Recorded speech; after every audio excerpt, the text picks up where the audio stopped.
an original MCM production.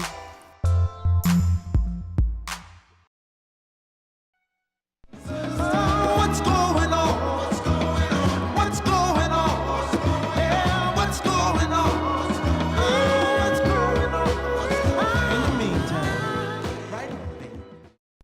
Hello and welcome to What's Going On, the Martha Love Show. I am your guest host today, LaToya Sykes, and I'm pleased to have in studio members of Children's Community Health Plan. So I want you to all say welcome to my guests. We have Mrs. Ophelia Carr. Hello. Who's a Case Management Outreach Coordinator. Correct.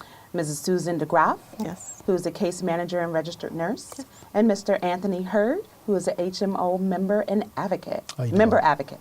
HMO Member Advocate. HMO Member Advocate. Welcome. Thank you. So we're going to get started right away. We have some questions for you. Okay. All right. The first question, Ms. Ophelia. Yes. What are our standard procedures after a client is discharged from the hospital? Well, standard procedures is giving a member a call once they get home, seeing how they're doing, ask if there are any questions, any concerns, any information that they missed when they was in the hospital. So it's my role is to make sure they have a primary doctor to see them after they get out the hospital. That is very important. I remember going to the hospital with relatives and they don't have that. But tell our audience why that's important.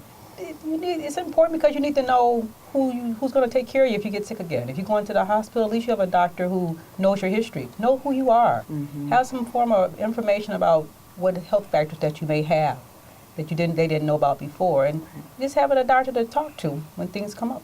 Great.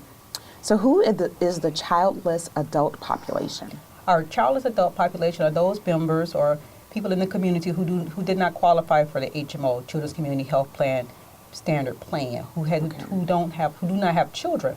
So they're considered the childless adults.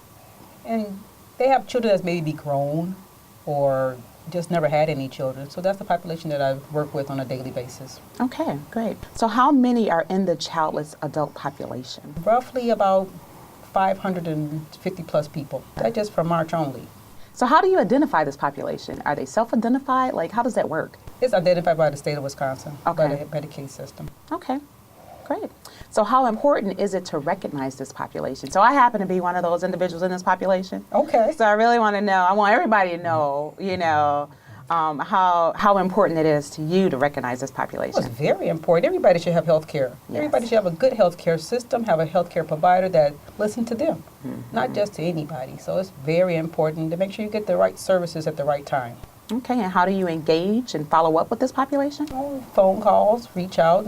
If members need information, I send resources to them. I also send my business cards because you may not want to speak to me at the time when I'm talking to you, but you may call back months later saying that you need something.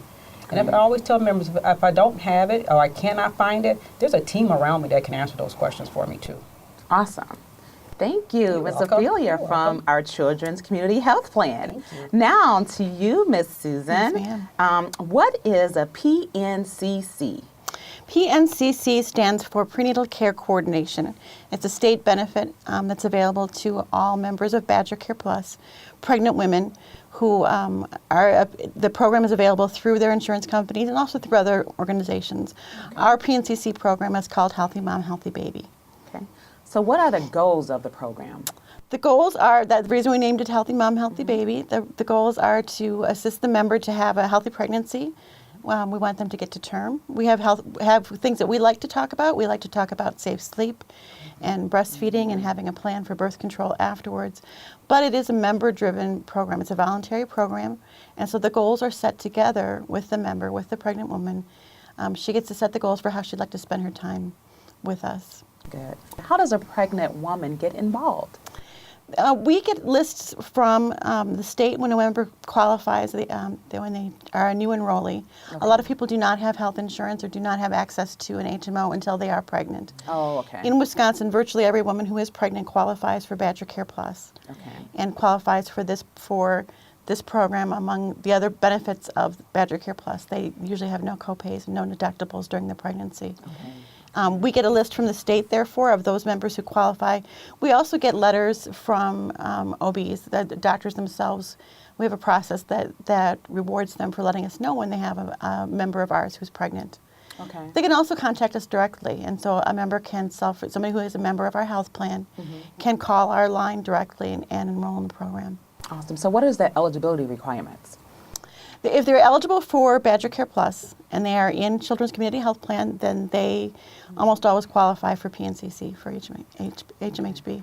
So someone might say, well, how do I know if this program is for me? How will we get that question answered? I think that the idea is that it's educational, but it's also about just having an extra person of support. Almost everybody needs a team. Right. And whether you have a partner who's supportive, a family that's supportive, or maybe you don't, the prenatal care coordinator is somebody who comes alongside you to provide extra support and becomes part of your team to help bring all the pieces together. So the coordinator part of it is about making sure that the healthcare provider, the OB, and the member and her family and any other referrals that she might need are all on the same team and working together towards the good of that mom and baby. Oh, awesome. So then where do you meet? Usually we meet in the member's home. If she's not comfortable with that, we'll meet just about anywhere. It's a home visiting program, but that doesn't mean it has to be your home. It can be McDonald's or Starbucks or your doctor's office or the library if somebody's not comfortable with meeting in their home. Okay, great. So how often do you meet? We usually meet about once a month. The state requires once a month. Some people want to meet more often than that, and we're able to do that as well. That's good. So when you have a meeting, so what does the general meeting look like? It looks a lot like this. Okay. Except that we're probably in somebody's home and there are probably children and dogs underfoot. Nice. Which so is that what I doesn't think cause a problem. I love that part. Awesome, I love that awesome. part. It really is. We are nurses and social workers, and but we are not coming in and taking blood pressures or doing weights or doing any of the things that the medical provider does. We are meeting in a collegial partnership with that mom and whoever else that she'd like to have with her. So sometimes their dads and grandmas and other people involved. And we work on the goals that we've set together. So the first meeting, we get to know her risk factors and her goals, and then from then on, we talk about that and do education as she'd like. Okay. So what are some of the questions that the prenatal care coordinator may be able to help answer? Things about the medical care, certainly. A lot of people are seeing an OB, but don't really understand, don't get the questions answered about the physical process of pregnancy. Most people don't talk to anybody about the emotional changes that happen with pregnancy. That's very true. And those are as predictable as the physical changes, but nobody ever tells you that. We also really are focused on making sure that our member gets dental care, because that's very important during pregnancy. And because she has great access to insurance at this time, we want to make sure that we take advantage of that. A lot of our members struggle with emotional or behavioral problems and need counseling or need that kind of support. Those are things that we can help with. We love to do the educational part of it, but that's only part of what we do.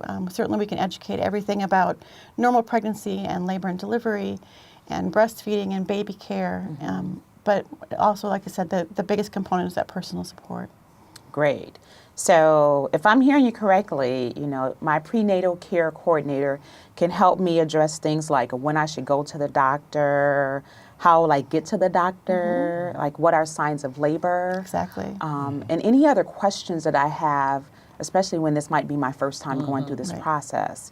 And I love how you share to talk about some of those other things that are related to your pregnancy that you may not automatically identify as part of the process. Right. And things that you don't think to ask questions about because you don't think of them as part of the process. I like that. And then I'm assuming this person can also help with what my baby may need. Absolutely. So help answer that question. So it's getting ready for the baby, and that isn't just about the physical changes or the medical care. It's also about, do you have a bed for your baby, and do you have a safe place to live, and are you hooked up with the resources in the community that are available to you? Okay. To help your family function at a higher level. Awesome. So let's go back to if we have the visit in my house or whoever this person happens to be. So who is this person? Who's coming to my home? What's their background? Do they have kids? For that person that's new to this process, help them feel comfortable. Well, the members of our team are social workers and nurses. Okay. Not every PNCC program is that way, but we have a pretty high level of education and experience with our prenatal care coordinators. Okay. Social workers and nurses, and they may or may not have kids, some probably about half and half as well. but they are, for the most part, very experienced in the community and have spent a lot of time with families, working with the community, have a good understanding of what's available. Okay. And we also work on this team. The advantage of being a PNCC program that's housed in your HMO is that we work with a team that has advocates available and has a dental advocate who you'll meet in a little bit, and has nurses who can follow up and can track where things are going with your medical care and with your insurance. I'll turn to Anthony if a member has a question about their coverage or they're having issues getting access to medications or to other services. So let's talk about flexibility then. I guess my last question for you. So how does that look if I start out and I say, I'd love to meet once a week or once every other week, but then I start working and my schedule changes? How is flexibility handled? Well, we visit Monday through Friday from early morning to early evening at the convenience of the member.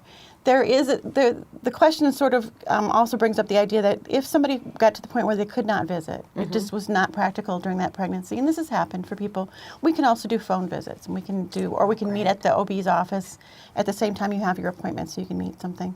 But it's very, very individual. Certainly our schedule changes every day, and it's meant, we're usually very much in contact with the member by phone and by text, and we're very flexible.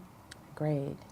This is awesome. So my prenatal care coordinator is really one of my teammates. Exactly. You know, I get a chance to ask you all the questions to help me feel comfortable with this process and to have you walk through the process. And I love the fact that I could have you join me at my doctor's visits if that, happens to be a good place for me. Because when we're going through this process, it's the first time and you really don't know what to do.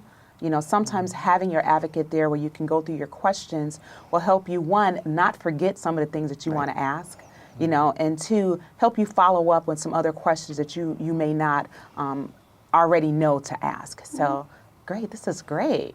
All right. Thank you, Ms. Sulan. Thank you. All right, Mr. Anthony, Yes. you're up next. All right.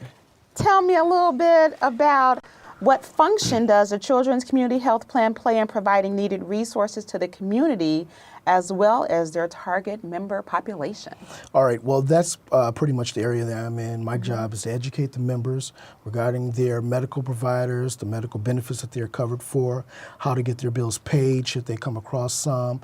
And there's maybe a loophole that they've fallen through where they're not able to get access to providers, specialists, dental, various things like that. So not only do I do that in-house, but I also go out into the community, per se some events, maybe resource, health fairs, various things like that, that would be able to give the Children's Community Health Plan an opportunity to be seen and access the members and engage with them and provide the information that they need in order to get the care that they deserve. I have to say that in looking at the opportunity to talk to you all today, I looked at your position and as an advocate, and I recall seeing you at different events in the city. Right. And I never realized the magnitude of help that you're here to provide. So I didn't know that I could really come to you and say, Anthony, I need an advocate, Right. let alone all the other services. So let's talk about those services. What other services are offered by advocates? Well, the actual access to resources like behavioral health, dentistry, specialty care, and then we have some caveats that would include access to getting a hold of food resources, housing, clothing, and various things like that, as well as utilities. So we have a plethora of things that we do provide for the members as well as the community, and so that they'll understand exactly what they need to do in order to get assistance. All right, great. I'm overwhelmed, but I'm really appreciative to have you here to share this information. So where would a member of the Community Health Plan call to get this assistance? Sure, they can contact 1-800-482-8010. So 1-800-482 8010. 8010. Yeah, also I'd like to just throw in there too, we also have a website, Okay. which is childrenscommunityhealthplan.org. No, I had that.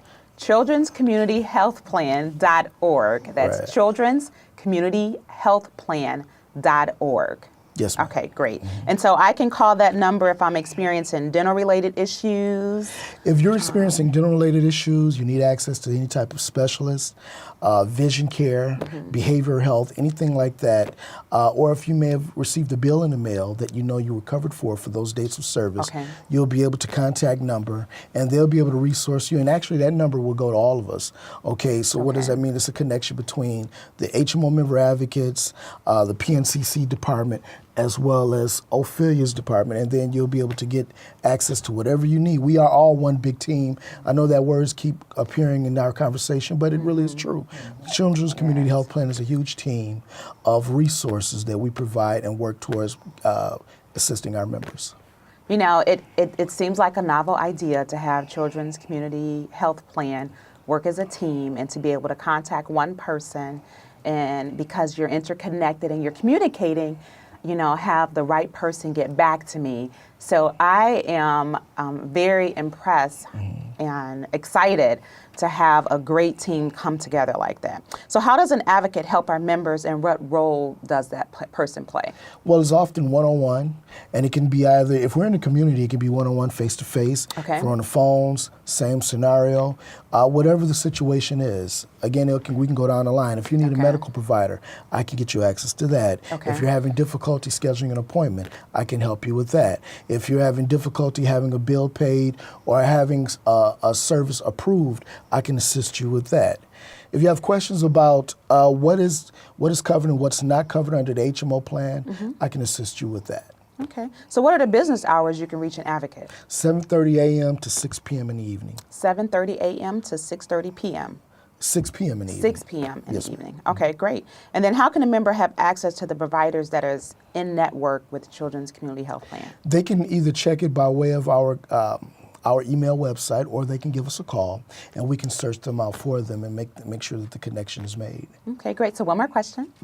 How can I meet my advocate? Right here. Ah!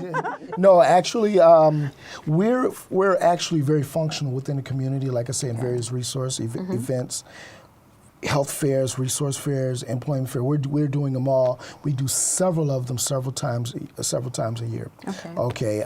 Quite often during the summer months.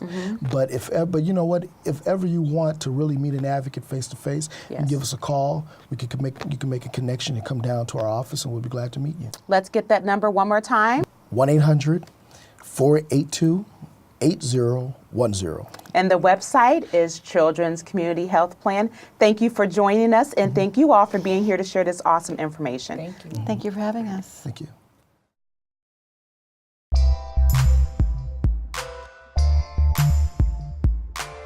An MCM production.